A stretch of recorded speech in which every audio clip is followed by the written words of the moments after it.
1984 में इंदिरा गांधी की हत्या के बाद देश का माहौल दुख से भरा हुआ था।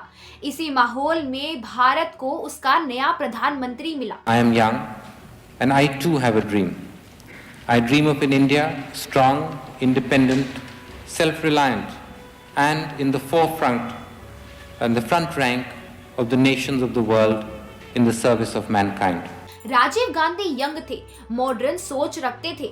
उन्होंने कंप्यूटर रेवोल्यूशन के साथ करप्शन के खिलाफ लड़ाई लड़ी और पुरानी राजनीति को बदलने की बात की। लोगों को लगा कि अब राजनीति साफ होगी, सब कुछ नए और ईमानदारी से होगा।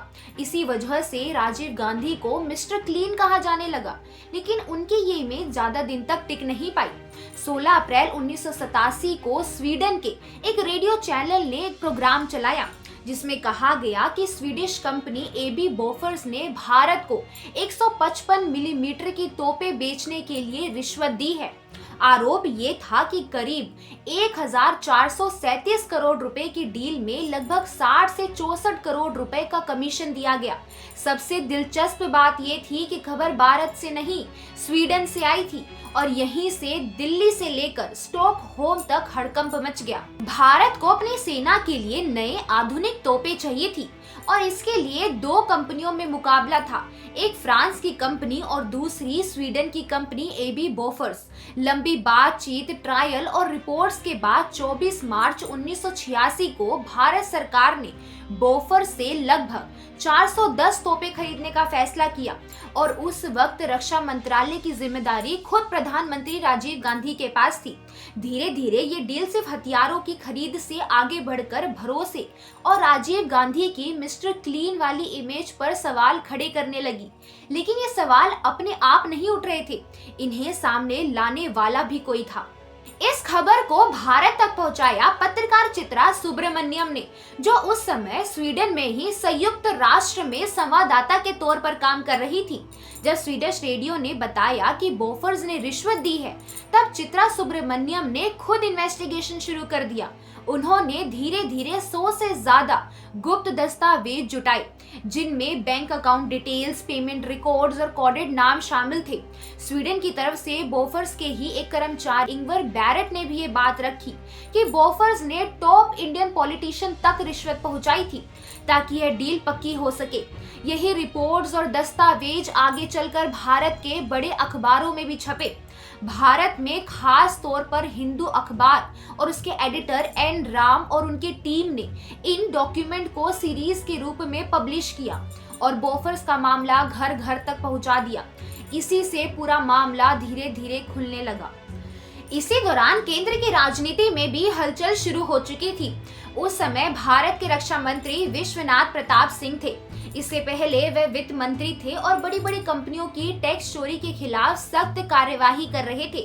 उनकी गाइडेंस में कस्टम और एक्साइज डिपार्टमेंट ने कई बड़े इंडस्ट्रियल हाउसेज पर छापे मारे, जिसकी वजह से वे जनता के बीच काफी चर्चा में आ गए। लेकिन यही बात कई बड़े बिजनेस घरानों और सत्ता के कुछ लोगों को पसंद नहीं थी। इसी बीच राजीव गांधी और वीपी सिंह के बीच मतभेद बढ़ने लगे। पॉलिटिकल एनालिस्ट्स का मानना है कि वीपी सिंह की बढ़ती लोकप्रियता और बड़े कारोबारियों के खिलाफ उनकी सख्त टैक्स पॉलिसी ही दोनों नेताओं के बीच बढ़ते राजनीतिक तनाव की सबसे बड़ी वजह बनी। 12 अप्रैल 1987 को वीपी सिंह ने मंत्री पद से इस्तीफा दे दिया और सिर्फ 4 दिन बाद स्वीडिश रेडियो को बोफर्स वाली खबर आ गई। जैसे ये खबर सामने आई, संसद में जबरदस्त हंगामा शुरू हो गया। विपक्ष ने सरकार पर सीधे भ्रष्टाचार के आरोप लगाए और सड़कों पर विरोध प्रदर्शन होने लगा। सबसे बड़ा झटका कांग्रेस पार्टी के अंदर लगा। कई सीनियर नेता यह मानने लगे कि सरकार इस मामले को साफ करने के बजाय उसे दबाने की कोशिश कर रही है। मामला इतना बड़ा था कि संसद ने इस पर जांच के लिए कई जॉइंट पार्लियामेंट्री यानी जेपीसी बना दी। जेपीसी ने काफी दस्तावेज देखे, कई गवाहों से पूछताछ की, लेकिन अंत में उसकी रिपोर्ट ज्यादातर सरकार के पक्ष में मानी गई और कहा गया कि रिश्वत के ठोस सबूत नहीं है, मगर मीडिया और जनता के लिए सवाल वहीं के वहीं बने रहे। इसी बीच बोफर्स कंपनी ने एक बड़े अधिकारी मार्टिन आर्टबो की डायरी सामने आई। इस डायरी में एक क्यू नाम का कोड दिखा जिसके बारे में लिखा गया था कि क्यू की इन्वॉल्वमेंट प्रॉब्लम हो सकती है क्योंकि वह आर के बहुत करीब है। बाद में जांच के दौरान इस क्यू को इटालियन बिजनेसमैन उतावियो कवात्रोकी से जोड़ा गया। डायरी में यह भी दर्ज था कि एक गांधी ट्रस्टी लॉयर से मुलाकात हुई ताकि इस पूरे मामले को मैनेज और कवर अप किया जा सके। 1989 के आम चुनाव तक आते आते बोफोर्स का मुद्दा देश की राजनीति का सबसे बड़ा सवाल बन चुका था। चुनाव नतीजों से इसका असर साफ दिखा। कांग्रेस जो इससे पहले 400 से ज्यादा सीटें जीत चुकी थी, इस बार करीब 197 सीटों तक सिमट गई। इसके बाद वीपी सिंह प्रधानमंत्री बने और जनता दल की एक गठबंधन सरकार बनी। मैं विश्वनाथ प्रताप सिंह सत्यनिष्ठा से प्रतिज्ञा करता हूँ कि मैं विधि द्वारा स्थापित भारत के संविधान के प्रति सच्ची श्रद्धा और निष्ठा रखूंगा। प्रधानमंत्री बनते ही वीपी सिंह ने बोफोर्स मामले की जांच सीबीआई को सौंप दी। 22 जनवरी 1990 को सीबीआई ने आधिकारिक तौर पर बोफोर्स पे ऑफ केस में एफआईआर दर्ज की। 26 जनवरी 1990 को स्विट्जरलैंड के अधिकारियों ने 2 विदेशी कंपनियों समेंसका और ए सर्विसेज के बैंक अकाउंट फ्रीज कर दिए क्योंकि जांच एजेंसियों को शक था कि इन खातों में वही पैसा रखा गया है जो बोफोर्स डील में कमीशन के रूप में दिया गया था।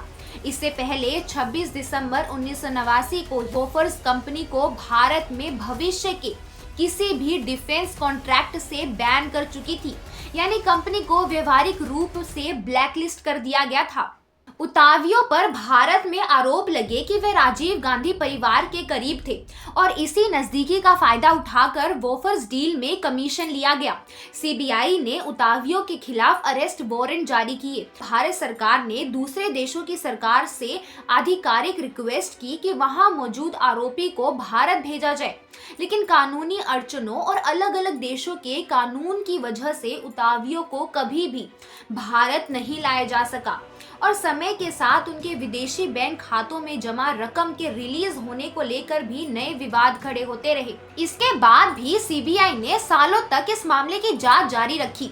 चार्जशीट फाइल की गई, कई लोगों को आरोपी बनाया गया और विदेशी खातों व दस्तावेजों की जांच होती रही, लेकिन समय के साथ यह मामला कमजोर पड़ता चला गया।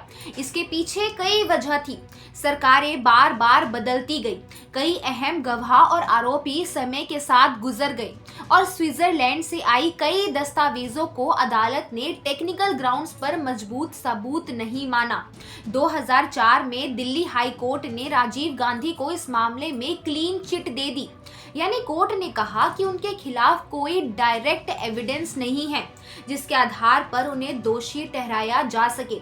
जिसके बाद 2011 में सीबीआई को इस केस को बंद करने की इजाजत मिल गई और कानूनी तौर पर बोफोर्स केस की फाइल लगभग बंद हो गई। इस कहानी का दूसरा पहलू भी सामने आया। 1999 के कारगिल युद्ध में जिन बोफोर्स तोपों को लेकर इतना बड़ा विवाद हुआ था, वही तोपें युद्ध के समय भारतीय सेना के लिए बेहद काम की साबित हुई। ऊंचाई पर बैठे दुश्मन ठिकानों पर इन तोपों ने तेज और सटीक फायरिंग की, जिससे सेना को मैदान में साफ बढ़त मिली। यानी तोप पर कभी सवाल नहीं था, सवाल सिर्फ उस सौदे को लेकर था जिसके जरिए ये तोपें खरीदी गई। हथियार असरदार था, लेकिन सौदा हमेशा विवादों में घिरा रहा। बोफोर्स घोटाले ने सिर्फ एक सरकार नहीं गिराई, बल्कि भारतीय राजनीति में भ्रष्टाचार के प्रति जनता की संवेदनशीलता को हमेशा के लिए बदल दिया। 1989 के बाद से नेशनल लेवल पर गठबंधन सरकारें आम होती चली गई और मिस्टर क्लीन वाली इमेज भी हमेशा के लिए सवालों के घेरे में आ गई। लेकिन आज भी सबसे बड़ा सवाल वही है, क्या रिश्वत हुई, और अगर हुई तो आखिर किसने की? कानून की नजर में इस सवाल का पूरी तरह साफ जवाब आज तक नहीं मिला और शायद यही वजह है कि बोफोर्स का नाम दशकों बाद भी भारतीय राजनीति में बार बार वापस लौट आता है। अगर आपको हमारी वीडियोस पसंद आई हो तो हमारे चैनल को लाइक, शेयर और सब्सक्राइब जरूर करें।